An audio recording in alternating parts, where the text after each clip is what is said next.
नमस्कार दोस्तों, मैं विनोद बाकुलिया एक बार फिर से आप सभी का हमारे YouTube channel that study point में स्वागत है।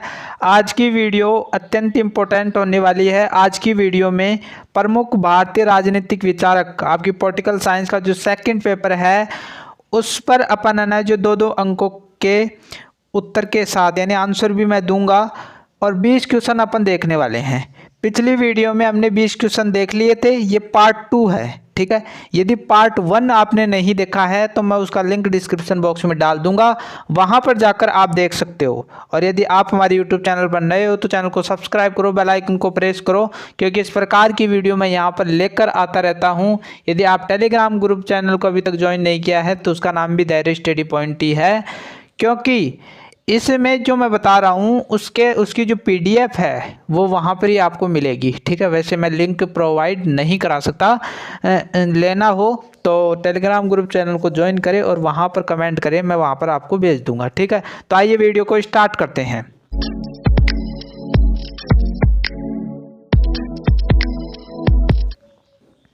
सबसे पहले 21वां क्वेश्चन, क्योंकि 20 क्वेश्चन देख लिए थे तो वहाँ से ही मैं 20 के आगे से ही काउंट करूँगा, ठीक है। पहला क्वेश्चन, शुक्र के अनुसार शासक पर कौन कौन से नियंत्रण हैं, ठीक है। शुक्र के अनुसार अपन को देखना है कि जो शासक होता है, जो राजा होता है, उस पर किस किस प्रकार के नियंत्रण स्थापित कर सकते हैं अपन, किस किस प्रकार के नियंत्रण होना चाहिए, नहीं तो वो तानाशाही हो जाएगा राजा। इसलिए कौन कौन से नियंत्रण होने चाहिए। या फिर इस प्रकार भी क्वेश्चन आ सकता है कि शुक्र के अनुसार शासक को नियंत्रित करने वाले कौन से तत्व हैं, आखिरकार में जो राजा होता है उसको अपन नियंत्रित कैसे करें। ऐसे तो वो जनता को नुकसान पहुंचाएगा, जनता को परेशान करेगा, उस पर कर लाद देगा। तो कौन कौन से हो सकते हैं तो शुक्र बताता है, हम नहीं बता रहे, शुक्र बता रहा है, ठीक है। एक प्रमुख विचारक बता रहा है। शुक्र के अनुसार शासक पर अनेक नियंत्रण है, जैसे धर्म का नियंत्रण। धर्म का नियंत्रण का मतलब यहाँ पर क्या है, क्योंकि उस टाइम जब ये विचारक ने जो थ्योरी दी उस टाइम धर्म का प्रभाव बहुत ज़्यादा था, और एक राजा जो है ना वो धर्म से ही डर सकता है। किससे डर सकता है? धर्म से ही डरेगा वो, क्योंकि अपन भी जो धर्म से तो डरते हैं ना, आज भी है ना जो हमारे समाज में बहुत सारे जो हमारे जैसे माँ बाप देख लो, आपके माँ बाप देख लो, वो सबसे ज़्यादा किससे डरते हैं? जो परंपराएं चलती आ रही हैं, जैसे कोई कोई माता हो गई या ऐसे कुछ गलत अपन बोल देते हैं तो क्या बोलते हैं कि उसके बारे में गलत मत बोल, ऐसे यानी एक प्रकार से जो धर्म होता है ना उससे अधिकतर लोग हैं जो डरते हैं। भगवान से, ईश्वर से सब डरते हैं, देवी देवताओं से डरते हैं। तो राजा पर नियंत्रण स्थापित करने के लिए धर्म में बहुत सारी चीज़ें ऐसी लिख दी गई जिससे है ना जो राजा, जो शासक है ना, वो डर कर जनता का बुरा नहीं करता था, क्योंकि उसको पता था कि ईश्वर है ना मेरा बुरा कर सकता है। इसलिए एक तो धर्म का नियंत्रण होगा, उससे नियंत्रण स्थापित कर सकते हैं। और दूसरा, मंत्री परिषद के परामर्श का नियंत्रण है। दूसरा जो राजा होता है उस पर नियंत्रण कौन स्थापित करता है? मंत्री परिषद। अब मंत्री परिषद में बहुत सारे मंत्री होते हैं, उनके परामर्श से राजा कोई कार्य नहीं कर सकता। चाहे कौटिल्य हो चाहे मनु हो, उन्होंने भी अपनी थ्योरी में ये की बात बोली है कि राजा जो है ना वो अपने मन से सब कुछ नहीं कर सकता। जैसे कोई बड़ा कार्य कर रहा है तो उसको जो मंत्री परिषद होती है उससे परामर्श लेना बहुत ही जरूरी है, और ये मंत्री परिषद ही नियंत्रण स्थापित करती है राजा पर, शासक पर, ठीक है। तो दूसरा नियंत्रण आप किसके द्वारा पाएंगे? मंत्री परिषद के द्वारा, ठीक है। तीसरा, पद से हटाने के भय का नियंत्रण, ठीक है। जो राजा होता है उसको तीसरा भय क्या होता है कि उसको भी पद से हटाया जा सकता है। इसलिए वो ये सोचता है कि यदि मैं सही कार्य नहीं करूँगा जनता के लिए तो मुझे पद से हटा दिया जाएगा, क्योंकि राजा को भी पद से हटाया जा सकता था। सारी जनता एक साथ विद्रोह कर देती तो राजा भी अपने पद से हट सकता था, ठीक है। इसके बाद देखो शुरू, अब उसकी स्थिति है ना, पहले के राजा की स्थिति अपन प्रधानमंत्री से मान सकते हैं। यदि प्रधानमंत्री को अपन को हटाना हो ना तो 75% पूरे देश की जो जनसंख्या है उसमें से 75% यदि वो कर दे कि हम इसको है ना जो पीएम नहीं मानेंगे और विद्रोह कर दे तो उसको है ना जो हटना ही पड़े। तो इस चीज़ का भय सबको होता है, ठीक है। तो यहाँ पर राजा को भी होता था, तो ये उस पर नियंत्रण स्थापित करता था। चौथा, प्रजा के प्रति उत्तरदायित्व का नियंत्रण, ये उत्तरदायित्व जो शब्द है वो भी इस राजा पर है ना जो नियंत्रण स्थापित करता है। राजा को हमेशा लगा रहता है कि यार जनता यदि दुखी हुई ना तो मैं उन्हें जो सत्ता से चला जाऊंगा, ठीक है।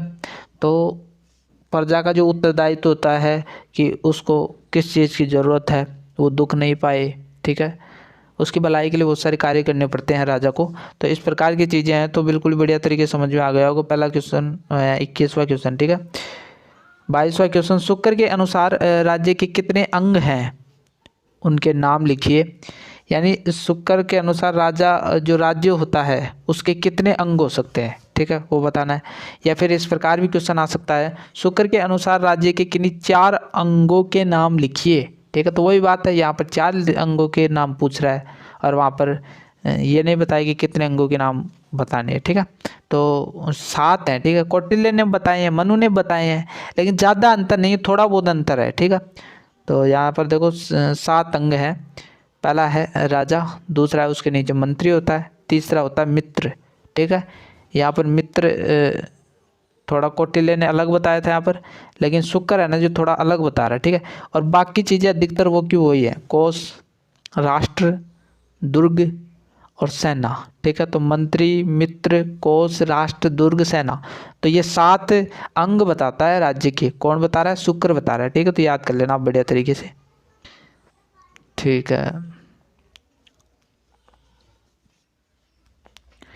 23वां क्वेश्चन, कौटिल्य की तुलना किस पाश्चात्य विचारक से की जाती है, ठीक है। सबसे पहले समझो कि पाश्चात्य क्या होता है। जो पश्चिमी विचारक है, जो विदेशी विचारक है, भारत को छोड़कर पश्चिम के जो देश हैं जैसे उत्तरी अमेरिका, दक्षिण अमेरिका और यूरोप के कुछ देश, तो वहाँ के जितने भी विचारक हुए हैं उनसे कौटिल्य की तुलना कौन से विदेशी विचारक से की जाती है, यानी पश्चिम के जितने भी देश हैं उनमें से किस विद्वान से की जाती है कौटिल्य की तुलना, ये बताना है अपन को। तो कौटिल्य की तुलना पाश्चात्य विचारक निकोलो मैकियावली, ठीक है, ये निकोलो मैकियावली इनसे की जाती है। आप मैकियावली भी कर सकते हो, ठीक है। तो इसको आप है ना जो फाइनल ईयर में पढ़ोगे, ठीक है। जो पश्चिमी विचारक हैं वो किस में पढ़ोगे? आप फाइनल ईयर में पढ़ोगे, ठीक है। जितने भी पश्चिमी विचारक हैं उनकी थ्योरी पढ़नी पड़ेगी आपको, ठीक है। तो यहाँ तक आपको क्लियर हो गया होगा। अब आगे चलते हैं। 24वां क्वेश्चन, नवीन भारत का संदेश वाहक किसे कहा जाता है, ठीक है। नवीन भारत का संदेश वाहक किसे कहा जाता है ये बताना है अपन को। तो देखो राजा राम मोहन राय को कहा जाता है, ठीक है। राजा राम मोहन राय को नवीन भारत का संदेश वाहक कहा जाता है, ठीक है। तो ये विशेष रूप से आप ध्यान में रखना, राजा राम मोहन राय, ठीक है। यहाँ तक क्लियर हो गया। इसके बाद में देखो वेरी इंपॉर्टेंट क्वेश्चन है 25वां, राजा राम मोहन राय को पुनर्जागरण का अग्रदूत क्यों कहा जाता है, ठीक है। या फिर इस प्रकार भी क्वेश्चन आ सकता है, राजा राम मोहन राय को भारतीय पुनर्जागरण का जनक कहा जाता है, क्यों कहा जाता है पुनर्जागरण का जनक? तो भारत में पुनर्जागरण हुआ तो उसके प्रथम ये विचारक थे जिन्होंने है ना जो हर क्षेत्र में क्रांति ला दी। समाज में जितनी भी बुराइयां प्रचलित थी, जातिवाद हुआ, जैसे महिलाओं की स्थिति खराब है तो उसको लेकर, सती प्रथा प्रचलित थी, बहु विवाह होते थे, यानी एक से अधिक विवाह कर लेते थे, जो महिलाएं थी उनकी ज़िंदगी खराब हो जाती थी। तो इन्हें सारी समस्याओं पर है ना जो विशेष राजा राम मोहन राय ने क्रांति शुरू की थी सबसे पहले, इसलिए भारतीय पुनर्जागरण का जनक इन्हें कहा जाता है। पढ़ लेते हैं थोड़ा और क्या कारण था। राजा राम मोहन राय ने पूर्व भारत यानी पूर्व में, यानी जो विश्व में है ना, जो विश्व के नक्शे में आप देखोगे तो भारत किस में आता है? पूर्व में, ठीक है। भारत पूर्व दिशा में आता है, ठीक है। पूर्व गोलार्ध भी समझ सकते हो।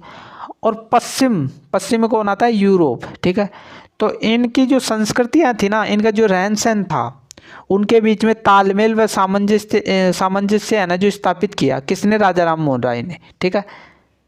तो पूर्व में भारत है और पश्चिम में जो यूरोप था, इनके बीच में सामंजस्य स्थापित करने का प्रयास किया, क्योंकि आप जानते हो जो पश्चिमी जो देश हैं, यूरोप के देश हैं, उनमें खान पान सब कुछ अलग है, ठीक है। और भारत में खान पान अलग है। ये पश्चिमी जो देश हैं वहाँ के लोग हैं जो उनका पहनावा अलग है, भारत का पहनावा अलग है। तो इनके बीच में एक प्रकार से सामंजस्य स्थापित करने का प्रयास किया राजा राम मोहन राय ने, ठीक है, जिसने आधुनिक भारत के निर्माण की पृष्ठभूमि भी तैयार की, ठीक है। तो ये सारी सारी चीज़ें जिम्मेदार थी, इसीलिए इनको है ना जो भारतीय पुनर्जागरण का जनक कहा जाता है, ठीक है। तो यहाँ तक क्लियर हो गया होगा। अब आगे चलता हूँ। 26वां क्वेश्चन है, ब्रह्म समाज की स्थापना किसने व कब की थी, ठीक है। अब है ना जो यहाँ पर एक विशेष बात ध्यान में रखना, दो समाजों की स्थापना हुई, ब्रह्म समाज और आर्य समाज। ब्रह्म समाज की स्थापना किसने की थी? राजा राम मोहन राय ने। और आर्य समाज की स्थापना किसने की थी? स्वामी दयानंद सरस्वती ने, ठीक है। तो एक प्रकार से जो तुलना करके आप पढ़ लेना, ठीक है। ब्रह्म समाज की स्थापना राजा राम मोहन राय ने 1828 ईस्वी में मुंबई में की, ठीक है, मुंबई में की। तो यहाँ पर देखो दो चीज़ें अपन बना लेते हैं, इधर ब्रह्म समाज आ जाएगा, ठीक है, यहाँ पर लिखा नहीं जाएगा ब्रह्म समाज, और यहाँ पर है ना जो आर्य समाज, ठीक है।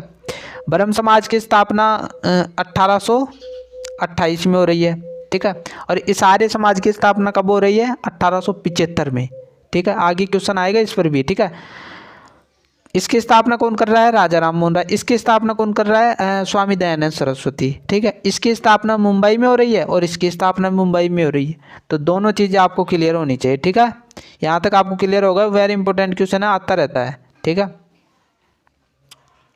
प्रश्न नंबर 27 है, राजा राम मोहन राय अंग्रेजी भाषा के पक्षपाती क्यों थे? यानी वो सबसे ज़्यादा प्रेम अंग्रेजी भाषा क्यों करते थे? अंग्रेजों की जो अंग्रेजी भाषा थी उसको, ऐसा क्या कारण था? हमें तो हमारे तो अंग्रेज आने जो दुश्मन थे, फिर ये इनके पक्ष में क्यों थे? बहुत बड़ा रीज़न है।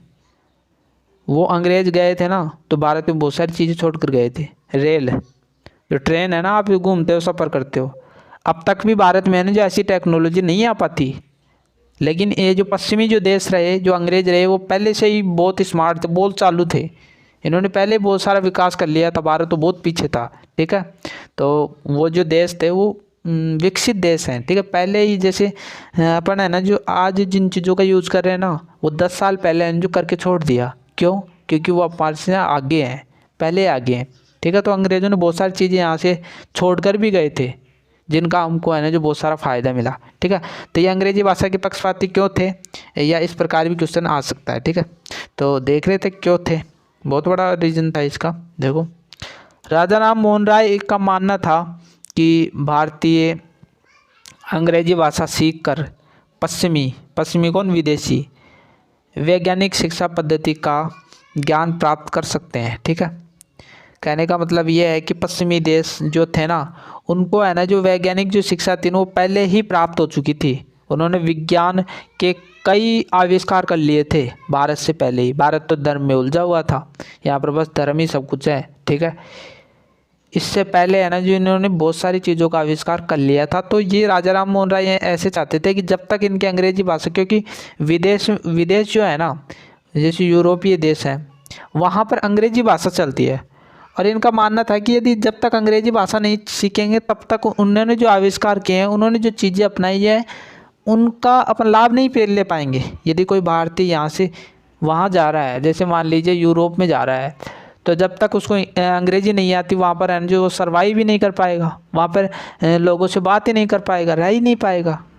आज भारत से उत्तरी अमेरिका और दक्षिण अमेरिका में लोग जा रहे हैं, ठीक है, बहुत सारे देशों में जा रहे हैं। क्यों जा पा रहे हैं? क्योंकि उनको अंग्रेजी भाषा आती है, अंग्रेजी भाषा उनको आती है। यदि नहीं आएगी तो फिर वहाँ पर है ना जो बात कैसे करेंगे? तो अंग्रेजी भाषा उनका मतलब ये था कि इनको सीखकर जो यहाँ की जो वैज्ञानिक शिक्षा पद्धति है उसका ज्ञान प्राप्त कर सकते हैं, और इस शिक्षा का प्रयोग भारत की उन्नति या विकास करने में लगा सकते हैं, ठीक है। तो जब अपन को सीख जाएंगे अंग्रेजी भाषा में और उनके वैज्ञानिक सिद्धांतों का अपन सही यूज़ करना सीख जाएंगे, ज्ञान हो जाएगा, तो अपन के भारत में भी वो चीज़ें, वो विकास अपन कर पाएंगे, ठीक है। इसलिए वे अंग्रेजी शिक्षा के पक्षधर थे। तो यहाँ तक आपको क्लियर हो गया होगा, बढ़िया तरीके से मैंने समझा दिया है, ठीक है। 28वां क्वेश्चन की ओर ले चलता हूँ आपको। भारत में स्त्रियों की स्थिति में सुधार के संबंध में राजा राम मोहन राय द्वारा सुझाए गए किन्हीं 4 सुधारों का उल्लेख कीजिए, ठीक है। स्त्रियों के संदर्भ में क्या काम कर रहे हैं उनकी स्थिति पहले ही गिरी हुई थी। और जैसे संविधान लागू हुआ था ना 1950 में, उससे पहले तो महिलाओं की स्थिति बहुत ही ख़राब थी। लेकिन संविधान जब आया तो इनको बहुत सारी अधिकार दिए गए, बहुत सारे राइट्स दिए गए। तो जो संविधान है वो महिलाओं के लिए तो वरदान साबित हुआ, क्योंकि आज है ना जो महिलाएं हैं ना जो काफ़ी कुछ कर सकती हैं, किसकी वजह से? संविधान की वजह से। ठीक है, तो राजा राम मोहन राय ने उस टाइम का जो समाज था वो इन स्त्रियों पर अत्याचार करता था, और इन्होंने आखिरकार में देखा भी है वो चीज़ें। मैं बताऊंगा क्या देखे था इन्होंने, इनके साथ में क्या हुआ था। बहुत बड़ी घटना हुई थी। राय द्वारा सुझाए गए किन्हीं 4 सामाजिक सुधारों को इंगित कीजिए। इस प्रकार भी क्वेश्चन आ सकता है, या स्त्री शब्द नहीं दे तो सामाजिक सुधार के 4 सामाजिक सुधार पूछ सकता है। ठीक है, तो यहाँ पर देखो बिल्कुल ही। अब इसको पढ़ने से पहले है ना जो ये समाज के बारे में पूछ रहा है, स्त्रियों के बारे में पूछ रहा है, तो सबसे पहले आपको समाज के बारे में पता होना चाहिए, फिर ये चीज़ें क्लियर हो जाएंगी। समाज के बारे में अपन को पता होना चाहिए कि उस टाइम का समाज कैसा था, उस टाइम के समाज में कौन कौन सी बुराइयां प्रचलित है, फिर बाद में अपन है जिसको सही तरीके से समझ पाएंगे। पहले क्या होता था कि महिलाओं की स्थिति बिल्कुल ख़राब थी, वर्ण व्यवस्था बांट रखी थी, शूद्रों की स्थिति बिल्कुल ख़राब थी। ठीक है, महिलाओं की स्थिति की बात करो तो महिलाओं की स्थिति बिल्कुल ख़राब थी। ठीक है, आगे बढ़ते हैं। वहाँ पर बहुत सारी प्रथाएं प्रचलित थी, जैसे सती प्रथा हो गई, जैसे बाल विवाह हो गया, बहु विवाह हो गया, इस प्रकार की चीज़ें बहुत सारी की बहुत चीज़ें प्रचलित थी। ठीक है, जातिवाद प्रचलित था। ठीक है, तो जब ये चीज़ें आपको पता है, अब आसानी से आप लिख दोगे, क्योंकि सामाजिक क्षेत्र में ये सुधार करना चाह रहे हैं, तो ये सारी की सारी चीज़ें होने वाली है। जैसे स्वामी दयानंद सरस्वती हो गया, वो भी सामाजिक क्षेत्र में इस प्रकार की चीज़ें लिखता है, ज़्यादा अंतर नहीं है इनमें। ठीक है, तो ये किन किन चीज़ों का विरोध करते हैं? सती प्रथा का विरोध। अब सती प्रथा का विरोध करने का एक कारण था इनके सामने। जब इनका जो बड़ा भाई था उनकी मृत्यु हो गई थी, तो सती प्रथा प्रचलित। और सती प्रथा आपको पता है कि जब किसी का पति मर जाता था तो या तो उसकी पत्नी को है ना जो काल कोठरी में बंद कर दिया जाता था, या फिर है ना जो जलती चिता में है ना जो उसके साथ में ही जला दिया जाता था उसको। तो इनकी जो भाभी थी ना, उनको भी जब इनके भैया मरे ना, तो इनकी भाभी को भी है ना जो उसमें चिता में जला दिया गया। और उसके बाद में है ना जो इन्होंने विरोध करना स्टार्ट कर दिया, इनको बहुत दुख हुआ। बहुत दुख होता है, सामने से दोनों की चिता जल रही हो तो बहुत दुख होता है। तो इन्होंने है ना जो 1829 में एक्ट आया था सती प्रथा के विरोध में, तो उनके साथ में नहीं थे क्या ये लॉर्ड विलियम वेटिंग, ऐसे कुछ नाम था। तो उनके साथ में मिलकर है जो सती प्रथा को अवैध घोषित कराए थे इन्होंने। ठीक है, क्यों कराया आपको पता है? बहुविवाह प्रथा का विरोध। ठीक है, क्या होता था कि एक व्यक्ति है ना जो बहुत सारी महिलाओं से शादी कर लेता था और फिर उनको छोड़ देता था।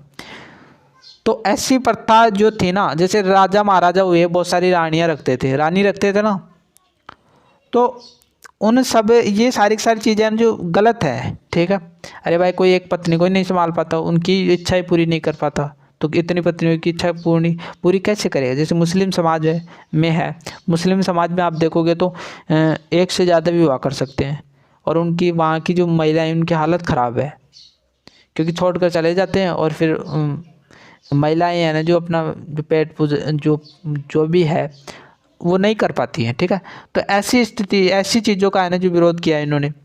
संकीर्ण जातीय या सांप्रदायिक भावनाओं का विरोध, यानी जातिवाद। ठीक है, एक जाति जो बड़ी जाति है उससे ऊंची जाति है वो निचली जाति के लोगों से है ना जो भेदभाव करते हैं।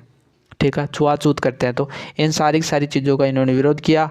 ये सामाजिक क्षेत्र की सारी बातें कर रहे हैं। ठीक है, आर्थिक क्षेत्र की नहीं कर रहे। नारी के अधिकारों पर बल। ठीक है, जो एक लड़की होती है, एक महिला होती है, उसके क्या अधिकार हैं, उनको भी जीवन जीने का अधिकार है स्वतंत्रता पूर्वक।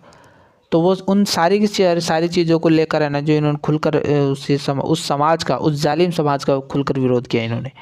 तो होना भी चाहिए, यदि आप पढ़े लिखे हो और यदि आप गलत को गलत नहीं बोल रहे हो ना, तो फिर आपकी प्रतिभा व्यर्थ है, कोई मतलब नहीं है।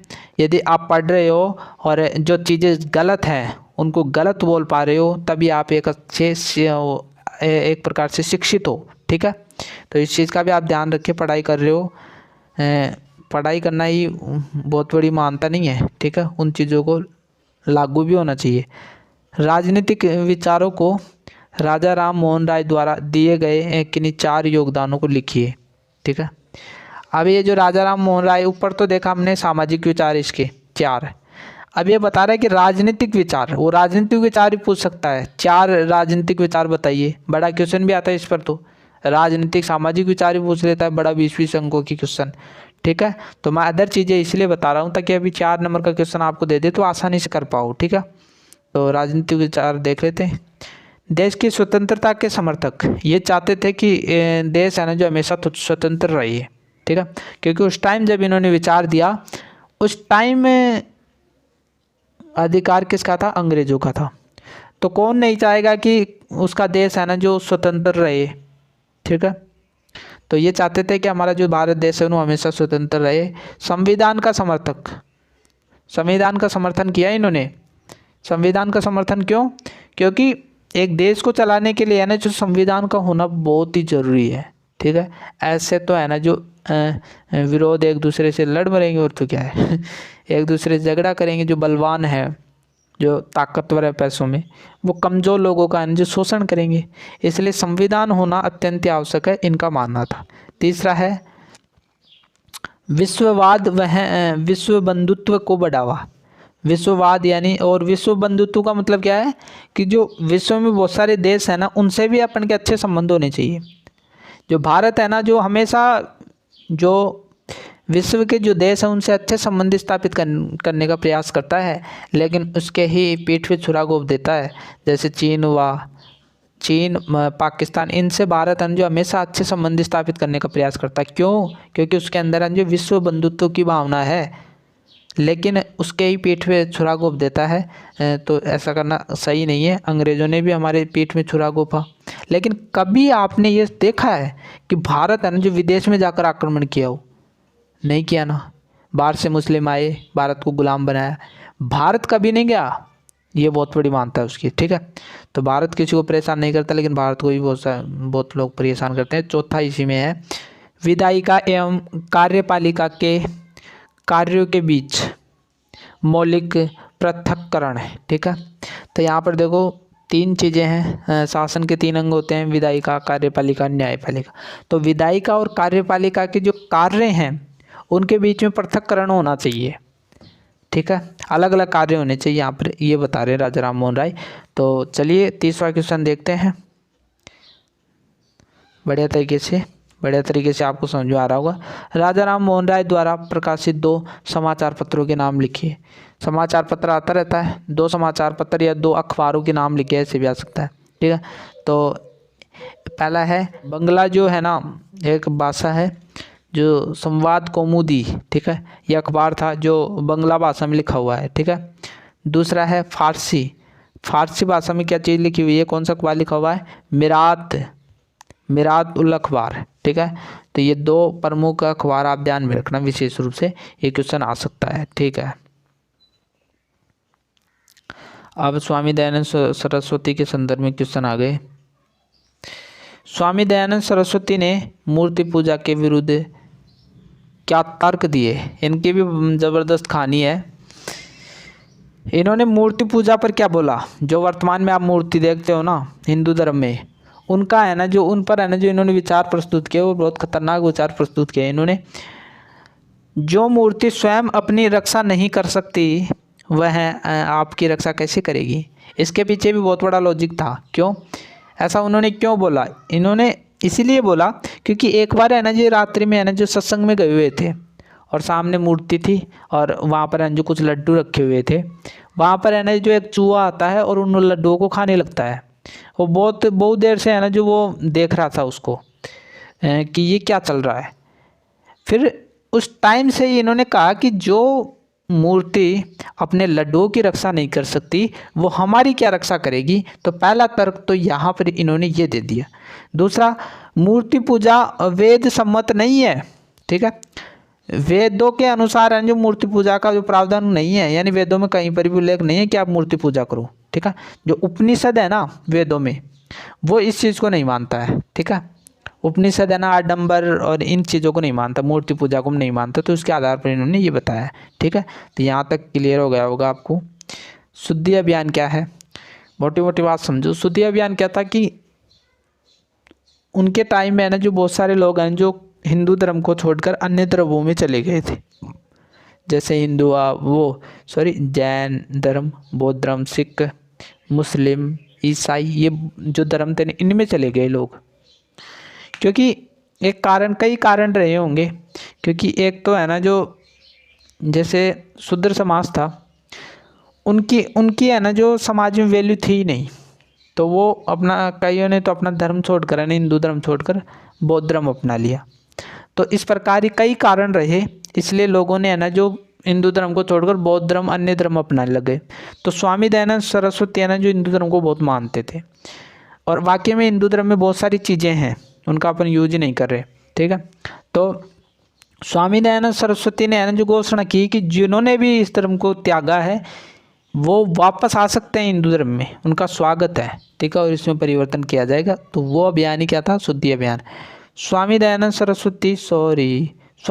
सरस्वती ने यह घोषणा की कि जिन हिंदुओं ने हिंदू धर्म को त्याग कर अन्य धर्मों को ग्रहण कर लिया है, यदि वे चाहें तो वापस हिंदू धर्म को स्वीकार कर सकते हैं।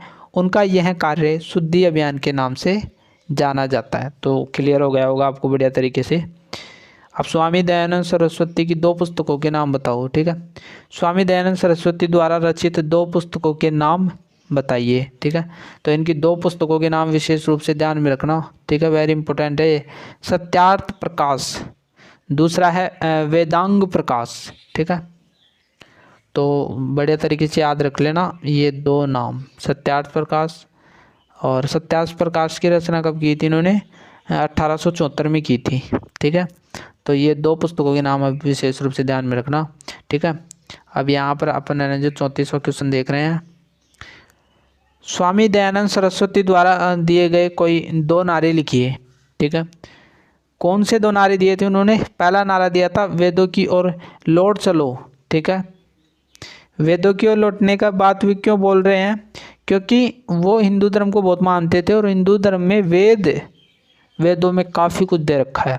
तो इनका मानना था कि सभी की सभी हैं जो वेदों की ओर लौट चलो, उनकी जो मान्यताएं हैं उनको फॉलो करो, ठीक है।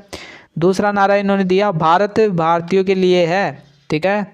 इससे ये है कि भारत में जो निवास कर रहे हैं लोग उनके लिए ही भारत, विदेशी जो है ना उनके लिए भारत नहीं है, ठीक है। तो ऐसा कुछ उन्होंने बोला था। इसके बाद में देखो आर्य समाज की मैंने बात की थी, वहाँ पर भी क्लियर कर दिया था, यहाँ पर भी कर दूंगा मैं। आर्य समाज की स्थापना कब, सन बतानी है, कहाँ, किस स्थान पर, ठीक है, किसके द्वारा की गई थी, ठीक है।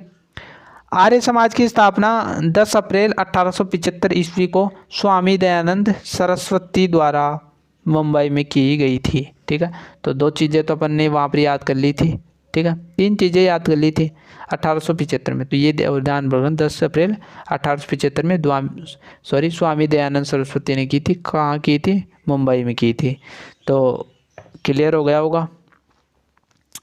इसके बाद चलते हैं 36वां क्वेश्चन।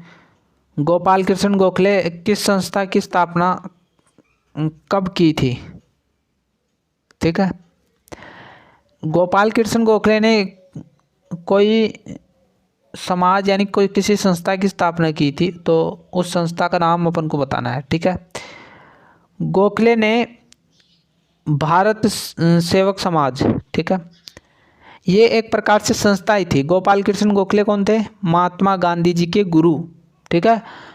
तो इन्होंने भारत सेवक समाज एक प्रकार की संस्था थी, इसकी स्थापना देखो ये है ना जो इंग्लिश में भी आ सकता है, ये यहाँ पर इंग्लिश में लिख रखा है सर्वेंट्स ऑफ इंडिया सोसाइटी, ठीक है।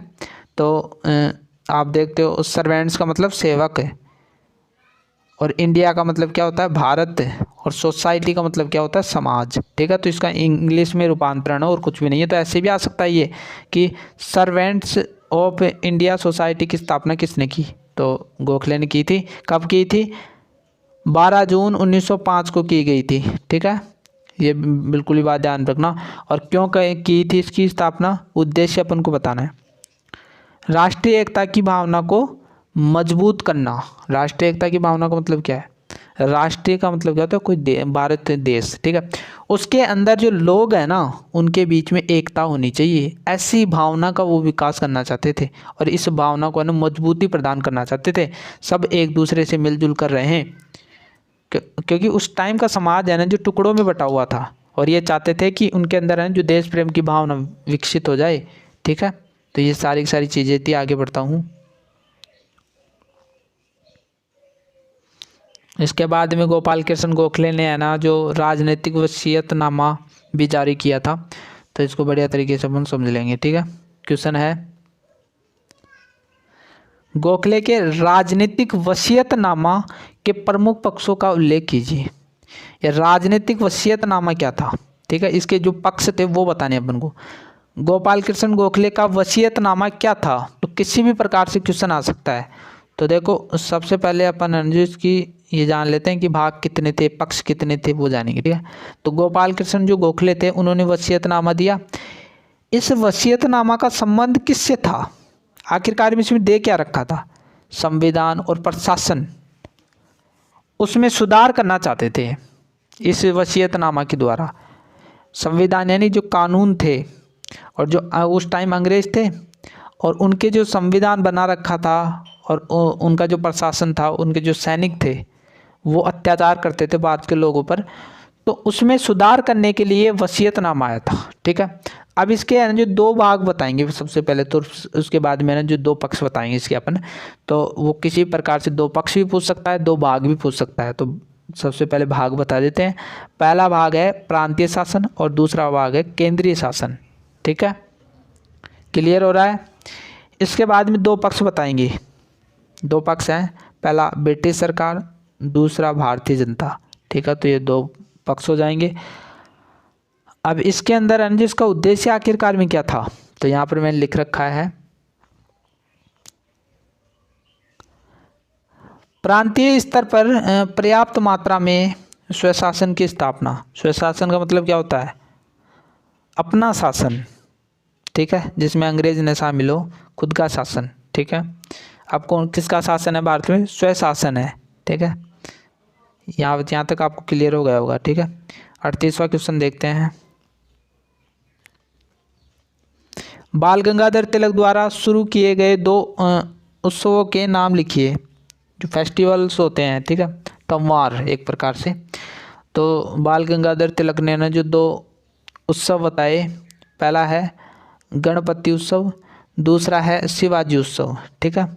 तो यहाँ तक आपको क्लियर हो गया होगा, दो प्रकार के इन्होंने बताए थे, तो इसको भी ध्यान में रख लेना। 39वां क्वेश्चन, तिलक की राष्ट्रीय शिक्षा योजना से संबंधित दो विचार बतलाइए, ठीक है। राष्ट्रीय शिक्षा का मतलब क्या होता है, राष्ट्र का मतलब क्या होता है, देश, यानी हमारे देश की बात हो रही है। तिलक जो है ना वो ये बोल रहे हैं कि आखिरकार में राष्ट्रीय शिक्षा कैसी होनी चाहिए, भारत की शिक्षा आखिरकार में कैसी होनी चाहिए। दो विचार अपन को बताने, उनके दो विचार कौन कौन से थे राष्ट्रीय अपन की जो शिक्षा के लेकर। पहली, शिक्षा अपनी मातृभाषा के माध्यम से दी जाए। मातृभाषा का मतलब जैसे अपन की मातृभाषा क्या है, हिंदी भाषा है, तो उसके आधार पर ही शिक्षा दी जानी चाहिए। ऐसा नहीं है कि आप अंग्रेजों की भाषा बीच बीच में रख रहे हो, नहीं, हिंदी भाषा में, पेवर हिंदी भाषा में, ठीक है। पहली तो ये थी, क्योंकि मातृभाषा में यदि नहीं देंगे तो बालकों को समझ में नहीं आएगा, इसलिए इन्होंने ऐसा बोला था। दूसरा, शिक्षा में क्या होना चाहिए, तकनीकी शिक्षा पर बल देना। तकनीकी से तो विकास होगा, ठीक है। पुराने जो सिस्टम आपने अपना रखा है उससे कुछ नहीं होने वाला है, तकनीकी को अपनाना होगा, ठीक है। तो ये दो विचार उन्होंने प्रस्तुत किए थे, तो आपको बढ़िया तरीके से समझ में आ गया होगा। अभी लास्ट क्वेश्चन और देख लेते हैं। 40वां क्वेश्चन, तिलक के स्वराज्य प्राप्ति के 4 साधन बतलाइए, ठीक है। अब यहाँ पर एक बात इम्पोर्टेंट है कि स्वराज्य का मतलब क्या होता है, अपना राज्य, जहाँ पर सब कुछ अपना अपना हो, अंग्रेज ना हो, ठीक है। तो इसके 4 साधन अपन को, यानी इसको प्राप्त करने के लिए कि अपन किस प्रकार इसको प्राप्त कर सकते हैं, अपने अपने शासन को किस प्रकार ला सकते हैं। इसका मतलब ये है कि अंग्रेजों को यहाँ से अपन कैसे भगा सकते हैं, उसकी जड़ें है ना जो यहाँ से खोखले करके उसको भगा कैसे सकते हैं, तभी तो है ना जो स्वराज्य आएगा। तो यहाँ पर देखो, पहला है स्वदेशी अपनाना। स्वदेशी का मतलब क्या होता है, स्व यानी अपनी, देसी, देसी का मतलब क्या होता है, देसी चीज़ें, ठीक है। अपनी चीज़ों को अपनाना, विदेश की चीज़ों को नहीं अपनाना। जैसे अपन जो चीन का माल खरीदते हैं तो वो स्वदेशी नहीं मान सकते। स्वदेशी कब होगा, जब अपन अपने देश में जो माल बन रहा है उसको खरीदें, ठीक है।